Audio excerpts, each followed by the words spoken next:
वो भी उपाधि से आच्छन्न है, और उपाधि से जो अवच्छिन्न भासता है उसमें अवच्छिन्नता नाम की चीज नहीं है। ऐसा जो अमत है, मति का विषय नहीं, मति रूप नहीं, मति विशिष्ट नहीं, मत्युपाधिक नहीं और मत्यवच्छिन्न नहीं, जिसमें मति की सत्ता नहीं, जिस अधिष्ठान में मति भासती है और जिस अधिष्ठान में मति बिना हुए भासती है, तो उसको बोलते हैं ब्रह्म। मतम यस्य न वेद सहा, जो अपने मति को दोहराता है, मति को, मतम यस्य, बोले हम ब्रह्माकार वृत्ति करते रहते हैं। तो देखो, ब्रह्म में तो कोई आकार नहीं, तो तुम्हारी वृत्ति में कौन सा आकार आया ब्रह्म के लिए? ब्रह्माकार। लो भला, रामाकार तो एक बात भी हुई, कृष्णाकार एक बात भी हुई है, अभावाकार एक बात भी हुई, ब्रह्माकार क्या हुआ भाई? तो ब्रह्म में तो कोई आकार ही नहीं है, तो वो वृत्ति में कहां से आएगा? जो आया सो झूठा। जिसको तुम ब्रह्माकार वृत्ति बोलते हो झूठी। बोले अच्छा हमारी वृत्ति ब्रह्म में घुस गई और जाके बिल्कुल एक मेक हो गई, तो ब्रह्म में कोई पोल पट्टी होगी, उसमें तुम्हारी वृत्ति घुसी होगी है? ब्रह्म में तो पोल नहीं, अवकाश नहीं कि तुम्हारी वृत्ति, यदि झूठे ही पागल होते हैं, बोला बेवकूफी से पागल होते हैं। वृत्ति ब्रह्म में घुसती नहीं, क्योंकि ब्रह्म में द्वैत है ही नहीं, दूसरी वृत्ति है ही नहीं। और वृत्ति में ब्रह्म आता नहीं, क्योंकि ब्रह्म में कोई आकार नहीं। तब कहिए ब्रह्माकार वृत्ति, ब्रह्माकार वृत्ति। अरे हम सबकी बात करते हैं, तत्व की दृष्टि से बात करते हैं। बोला ये कोई बुद्धि के सोने का नाम ब्रह्म ज्ञान नहीं है, समाधि का नाम ब्रह्म ज्ञान नहीं है, और बुद्धि के आकार विशेष से युक्त होने का नाम ब्रह्म ज्ञान नहीं है। अपने स्वरूप में बुद्धि नाम की कोई वस्तु ही नहीं है। तुम अपना कर्तृत्व तो छोड़ते नहीं, बुद्धि का अस्तित्व तो छोड़ते नहीं, बुद्धि का अस्तित्व तो छोड़ते नहीं और अपना कर्तृत्व छोड़ते नहीं, और बोलते हैं ब्रह्माकार वृत्ति का बोझ है। एक भगत जी थे, बड़े अच्छे, उनकी भक्ति में कोई संदेह नहीं है, भगवान का नाम लें बड़े प्रेम से, आंख से आंसू गिरे, शरीर में रोमांच हो। अष्ट सात्विक जो है ना उनके जीवन में आम है। कभी स्तंभ हो जाए, कभी मूर्छा हो जाए, कभी अश्रु हो, कभी वैवर्ग हो, कभी प्रलय हो। एक दिन एकांत में रोने लगे, स्वामी जी भगवान की विस्मृति हो जाती है, भूल जाते हैं। मैंने कहा कि ये विस्मृति जो तुम्हारे अंतःकरण में आती है वो कौन देता है? वो तुम्हारे प्यारे के हाथ से आई कि नहीं? बोले आई आई आई, उसी ने दी। उसी ने दी, कहा और आंख से घर आंसू गिर, शरीर में रोमांच हो गया, उसी ने दी।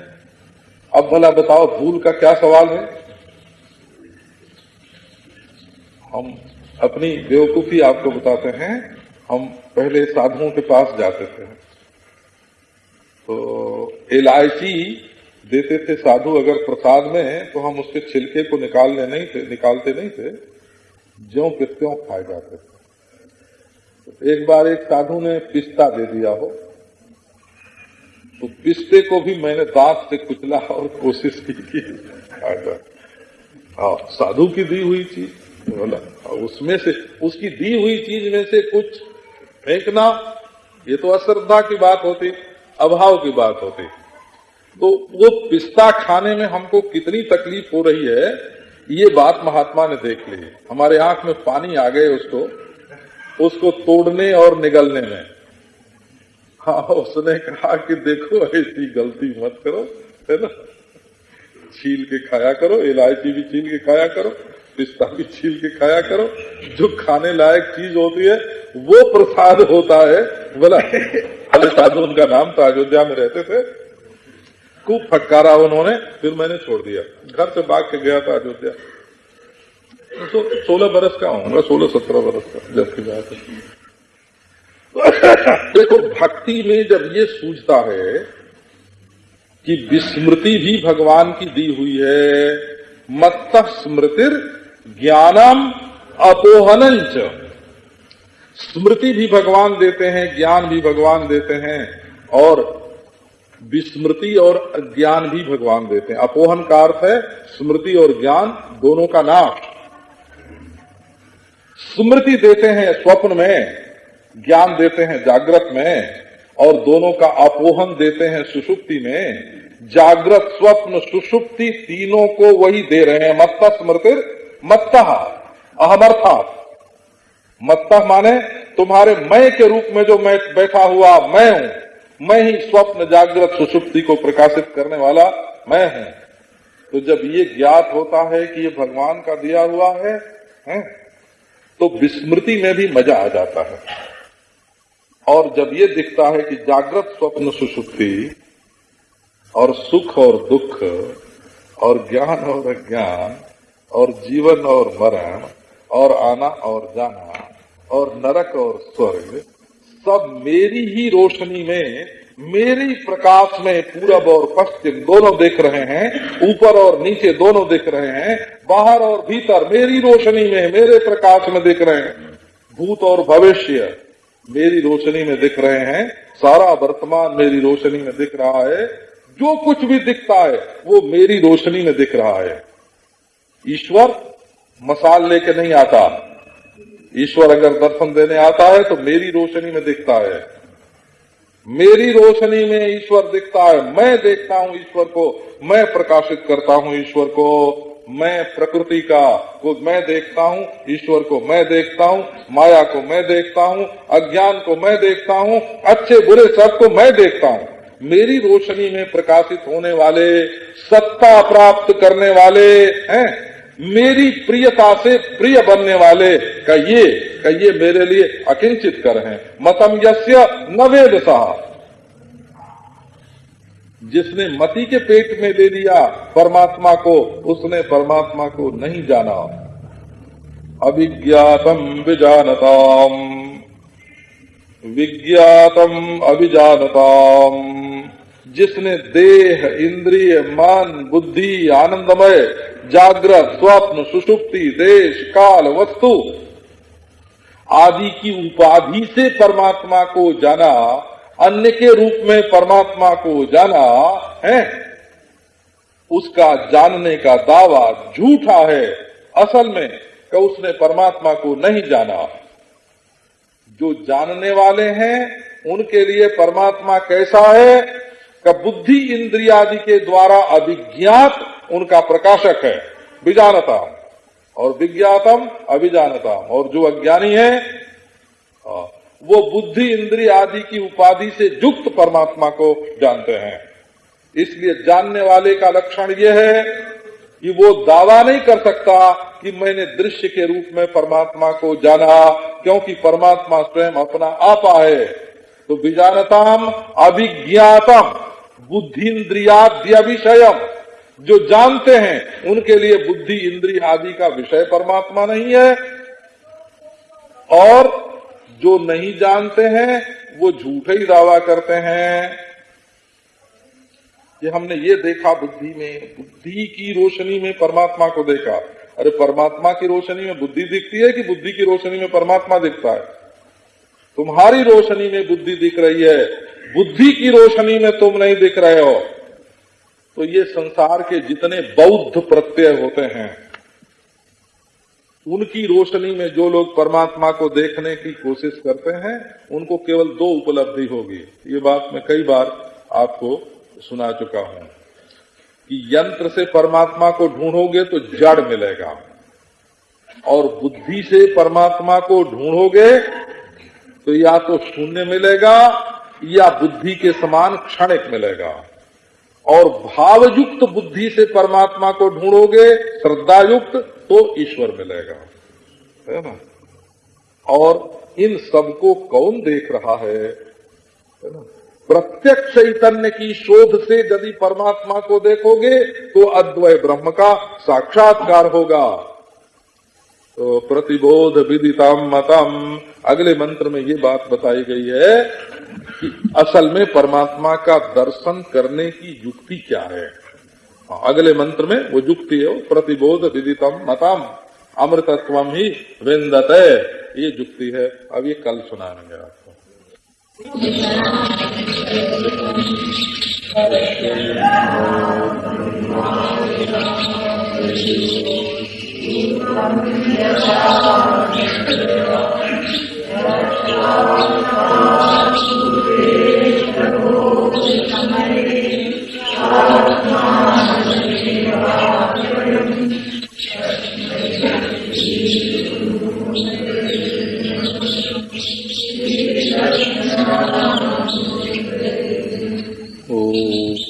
आप्यायन्तु ममाङ्गानि वाक् प्राणश्चक्षुश्रोत्रमतो बलमिन्द्रियाणि च सर्वाणि सर्वं ब्रह्मोपनिषदम् माहं ब्रह्म निराकुर्याम् मा ब्रह्म निराकरोत् अनिराकरणमस्तु अनिराकरणं मे अस्तु तदात्मनि निर्तेय उपनिषत्सु धर्माः ते मयि सन्तु ओम शांति शांति शांति। प्रतिबोध विदितम मतम अमृतत्वं हि विन्दते आत्मना विन्दते वीर्यं विद्यया विन्दते मृतम्।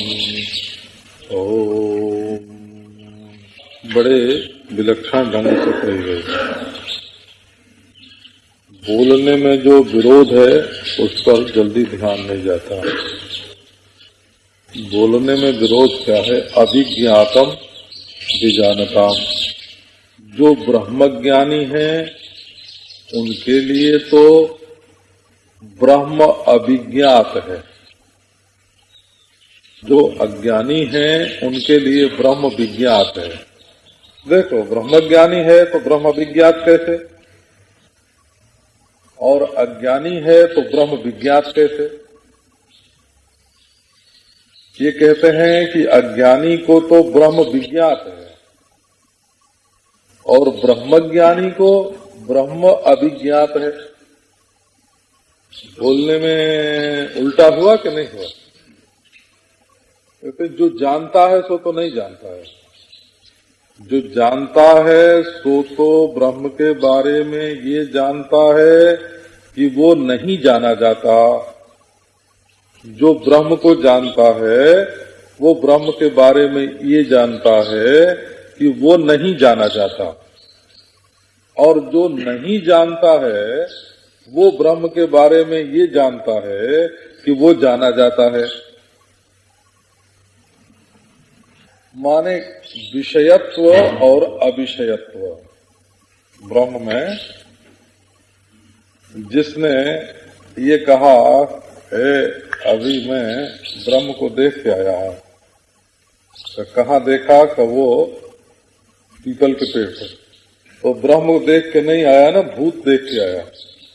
भूत ही देख के आया ना, ब्रह्म देख के नहीं आया।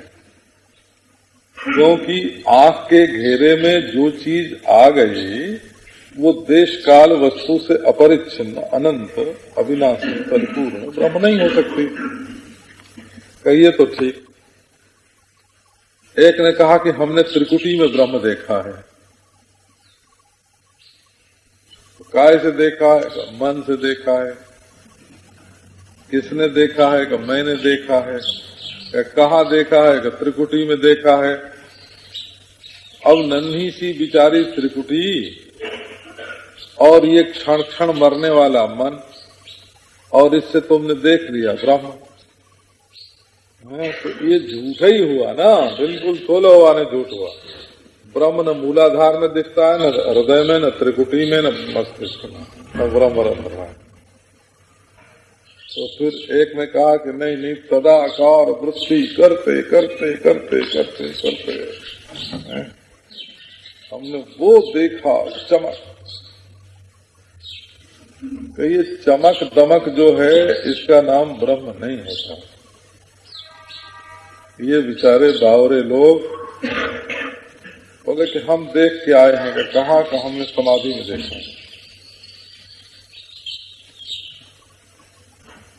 तो समाधि में तुमने वृत्तियों का अभाव देखा होगा, बोला, वृत्तियों का निरोध देखा होगा। बोले नहीं नहीं, समाधि में नहीं, मैं तो हर समय हर जगह हर रूप में ब्रह्म ही ब्रह्म देखता हूं। अगर तुम देखने वाले और ब्रह्म देखा जाने वाला, जिसमें देखने वाले और देखा जाने वाले का भेद हो, वो ब्रह्म कैसा है? जरा बात तो सोच समझ के करनी चाहिए। तो विज्ञातम अभिजानताम, वो अभिज्ञानी है, उसको ब्रह्म तत्व का अनुभव नहीं हुआ, जो ये कहता है कि हमने इंद्रियों के द्वारा या मन के द्वारा या बुद्धि के द्वारा या स्वयं साक्षी भाष्य रूप में, जैसे सुषुप्ति को आप कैसे देखते हैं? इंद्रिय से तो नहीं देखते, मन से नहीं देखते, बुद्धि से भी नहीं देखते। स्वयं निष्करण, किसी भी करण के द्वारा आप सुषुप्ति को नहीं देखते। सुषुप्ति प्रमाण व्यवहार से सिद्ध नहीं है, ये तो आपको मालूम है। सुषुप्ति न तो इंद्रियों के द्वारा प्रत्यक्ष है और अपने ही प्रत्यक्ष का अनुमान नहीं होता, न परोक्ष है कि अनुमान करें। सुषुप्ति न प्रत्यक्ष है कि इंद्रियों से मालूम पड़े और न परोक्ष है कि अनुमान करें, और न अन्य से अन्य के द्वारा बताने के लिए उसमें उपमान प्रमाण है, न अर्थापत्ति है, न अनुपलब्धि है, न इतिहास है, न संभव है, न चेष्टा है। कर भाई, सुषुप्ति होने में कौन प्रमाण है? का मैं खुद प्रमाण हूं, मैंने देखा। तो सुषुप्ति में प्रमाण प्रमेय का व्यवहार नहीं होता, इसलिए सुषुप्ति को मैं यानी साक्षी स्वयं सुषुप्ति को देखता है। सुषुप्ति साक्षी भाष्य है। तो किसी ने कहा कि हम आंख से ब्रह्म देख के आए, तो भाई तुमने ब्रह्म नहीं देखा, उसको तुमने भाव से ब्रह्म मान लिया होगा। बोले हमने अनुमान से निश्चय किया। तो ऐसा ब्रह्म जिसके लिए अनुमान करना पड़े, माने परोक्ष ही रहे, वो किस काम का ब्रह्म? तो ब्रह्म प्रत्यक्ष अनुमान उपमान अर्थापत्ति अनुपलब्धि है। हाँ, ये नहीं ऐतिह्य संभव चेष्टा आदि प्रमाणों से सिद्ध नहीं है। तो पहले देख आए क्या? तो अभिज्ञातम विज्ञातम अभिजानताम। जिन लोगों ने ब्रह्म को ब्रह्म रूप से नहीं जाना है, अविनाशी अनंत परिपूर्ण प्रत्यक्ष चैतन्याभिन्न अपने स्वरूप रूप में जिसने ब्रह्म को नहीं जाना है, वही कहता है कि हमने ब्रह्म देखा, हमने ब्रह्म देखा। ब्रह्म न जागृत में दिखता, न स्वप्न में, न सुषुप्ति में, न समाधि में, क्योंकि जो सब में देखने वाला है उसी का नाम ब्रह्म है। जो देखने वाला है उसी की परिच्छिन्नता सिद्ध नहीं होती। देखो वो भी ये नहीं कि अपनी अपरिच्छिन्नता हमने जान ली, स्वयं हमने अपने आप को अपरिच्छिन्न जाना। अपनी अपरिच्छिन्नता आपने जानी, तो इसको दार्शनिक दृष्टि से इसको बड़ा दूषित बताते हैं। वो जैसे आग से आग जल गई, स्वयं को जान लिया, कई लोग बोलते हैं ना, तो बावरे लोग जो हैं, भोले लोग, बात को तो समझते नहीं है। स्वयं स्वयं को जान लिया कि जो जाना गया सो जुदा और जिसने जाना सो जुदा, स्वयं स्वयं कोई उलट पलट के नहीं जाना जाता है। तो इसमें न तो अंतर्मुखता का पंथ चलता है, न तो बहिर्मुखता का, न तो इसमें ध्यान चलता है, न समाधि चलती है। और इसमें हमने स्वयं स्वयं को जान लिया कि ये भी नहीं चलता है। तो नारायण तो बोले कि जिसने कहा कि हमने ब्रह्म को देख लिया, देखने वाला मैं और ब्रह्म देखा जाने वाला, बोले नहीं नहीं, अपने रूप में देख लिया। का अपने रूप में देख लिया, तब भी जो देखा गया वो दूसरा। तुमने शीशे में देखा होगा, कुछ परछाई देखी होगी, सच्चे को नहीं देखा होगा, अपनी परछाई देखी होगी। क्योंकि देखने वाले का जो शुद्ध स्वरूप है, तो बोले बस तब तो मैं ही ब्रह्म हूं, का नहीं, ये भी नहीं है ना। बोले ये क्यों नहीं? का इसलिए कि तुमको अपनी अद्वितीयता नहीं दिख रही है, अपनी परिपूर्णता नहीं दिख रही है, अपनी अपरिच्छिन्नता नहीं दिख रही है। ये स्वयं स्वयं करके बहुत बेचारे जो हैं, है ना, कहा हमने स्वयं अपने आप को देख लिया, तो बहुत अच्छा किया। तो विजानताम अभिजानताम विज्ञाताम, जो नहीं जानते हैं वही कहते हैं कि ब्रह्म विज्ञात रूप है। बोले अच्छा भाई, जिन्होंने जान लिया उनके लिए? बोले उनके लिए इंद्रिय से अविज्ञात, मन से अविज्ञात, बुद्धि से अविज्ञात, वाणी से अविज्ञात, समाधि से अविज्ञात, ध्यान से अविज्ञात, इष्ट के रूप में अविज्ञात।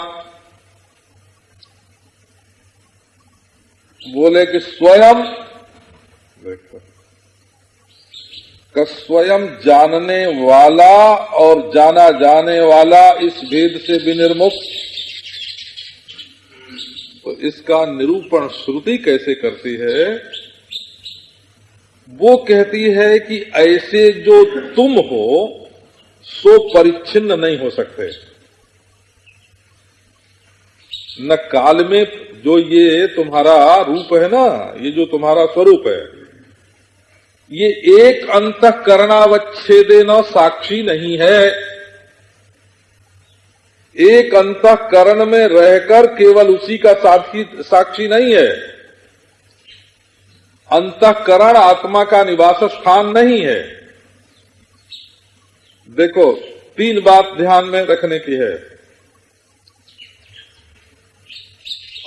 आत्मा अंतःकरणावच्छेदेन साक्षी नहीं है, एक बात। और कालावच्छेदेन नित्य नहीं है, और देशावच्छेदेन व्यापक नहीं है। वो अवकाश में रहकर व्याप्त नहीं होता है। अवकाश ब्रह्म में रहता है कि ब्रह्म अवकाश में रहता है? ये देखो, धरती आकाश में रहती है कि आकाश धरती में रहता है? धरती जैसे आकाश में रहती है, वैसे ये पूरा पश्चिम उत्तर दक्षिण ऊपर नीचे, है ना, ये देश ब्रह्म में कल्पित है, ब्रह्म देश में व्यापक नहीं है। जैसे सर्प रज्जु में कल्पित है, रज्जु सर्प में व्यापक नहीं है, क्योंकि सर्प तो है ही नहीं। तो सर्प में रज्जु नहीं रहता है। ये जब कहते हैं ना कि ब्रह्म सर्वत्र है, तो सर्वदेश तो हो गया घड़ा, और उसमें ब्रह्म हो गया पानी, है? बोले ब्रह्म है, सदा ब्रह्म है, सर्वदा ब्रह्म है। तो नारायण उस सर्वदा तो हो गया काल, रात, समझो रात, काल हो गया रात, सर्वदा हो गया रात्रि, और ब्रह्म हो गया अंधकार। यदि ये कहो कि ब्रह्म हमेशा रहता है, तो हमेशा में ब्रह्म रहता है, माने हमेशा आधार हुआ और ब्रह्म आधेय हुआ, हमेशा घड़ा हुआ और ब्रह्म पानी हुआ, हमेशा जो है वो काल हुआ और ब्रह्म एक दिन या एक रात या एक सूरज या एक चंद्रमा हो गया। हमेशा में ब्रह्म नहीं रहता। रज्जू में सर्प के समान ब्रह्म में हमेशा कल्पित है। नारायण सब जगह ब्रह्म नहीं रहता, सब जगह ब्रह्म में कल्पित है। इसलिए नित्यता काल दृष्टि से ब्रह्म में आरोपित है। वो तो अविनश्यत स्वरूप है। और परिपूर्णता जो है वो देश की दृष्टि से ब्रह्म में आरोपित है। और अंतःकरण का जो अवच्छेद है, इस अंतःकरण में रहकर मैं अंतःकरण का साक्षी हूँ। ये अंतःकरण कोई घड़ा और इसमें रहने वाला पानी ऐसा नहीं। जैसे आकाश में धरती, ऐसे आत्मा में अंतःकरण, और एक अंतःकरण नहीं, कोटि कोटि ब्रह्मांडांतर्गत जो अंतःकरण है, ये सब के सब साक्षी आत्मा में भास रहे हैं। प्रत्येक ब्रह्मांड में कोटि कोटि अगणित जीव, अगणित है ना, अगणित जीव, अगणित देवता, अगणित वस्तु, ब्रह्मा विष्णु महेश, प्रत्येक ब्रह्मांड में पृथक पृथक, और अगणित ब्रह्मांड, और अगणित ब्रह्मांड जिसके रोमकूप में कल्पित।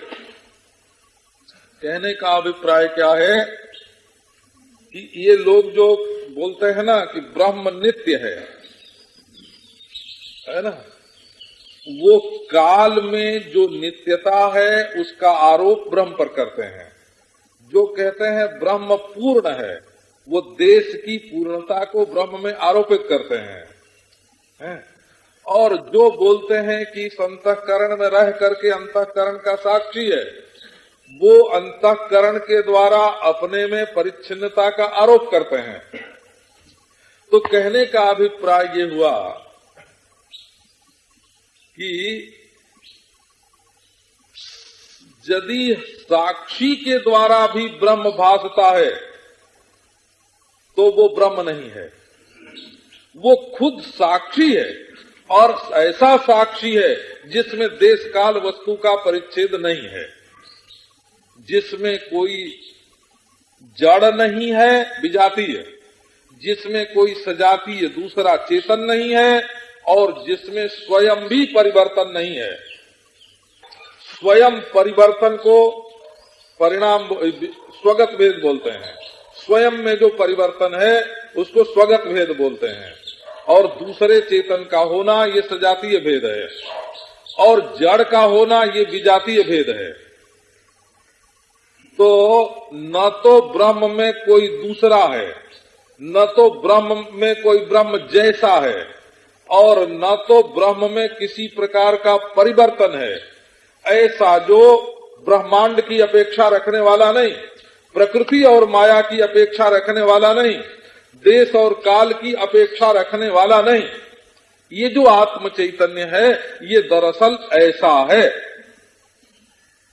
परिच्छिन्नता के अत्यंताभाव से उपलक्षित।